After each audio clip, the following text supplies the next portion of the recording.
আসসালামু আলাইকুম। প্রচণ্ড গরমে কাঁচা আমের এই শরবতটা কিন্তু শরীরের জন্য অনেক বেশি প্রশান্তি এনে দেয়। এই শরবতের জন্য এখানে আমি একটা ব্লেন্ডারের জার নিয়েছি, নিলাম দুটো কাঁচা ঝাল আর দুটো কাঁচা আম এভাবে কুচি করে নিয়েছি, স্বাদ মতো লবণ দিলাম, দিয়ে দিলাম পুদিনা পাতা, গোলমরিচ বেটে আমি ডিপ ফ্রিজে সংরক্ষণ করি, সেখান থেকে দিয়ে দিলাম ফ্রোজেন ধনিয়া পাতা, দিয়ে দিলাম এখানে লাল চিনি স্বাদ মতো, চিনিটা আপনারা আপনাদের পছন্দ অনুযায়ী দিবেন, দিলাম বিট লবণ আর ভাজা জিরার গুঁড়া দিয়ে সামান্য একটু পানি দিয়ে আমি ব্লেন্ড করে নিয়েছি।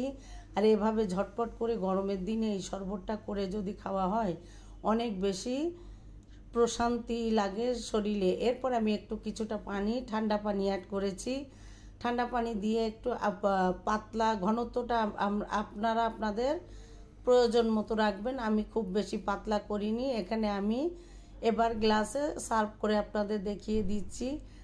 এটা খেতে যেমন মজার, দেখতেও কিন্তু অনেক বেশি লোভনীয়। আর আমি এখানে একটু বরফ কুচি দিয়ে দিয়েছি উপর থেকে। আর গরমে এরকম একটা শরবত কিন্তু অনেক বেশি শীতল করে দেয় মন ও প্রাণকে। ভালো লাগলে আপনারাও এভাবে বানিয়ে খেয়ে দেখবেন, আর ভালো লাগলে আমার সাথেই থাকবেন। সবাইকে আগামীদের শুভেচ্ছা জানিয়ে সবাই অনেক বেশি ভালো থাকবেন। দোয়া ও শুভকামনা রইল। আল্লাহ হাফেজ।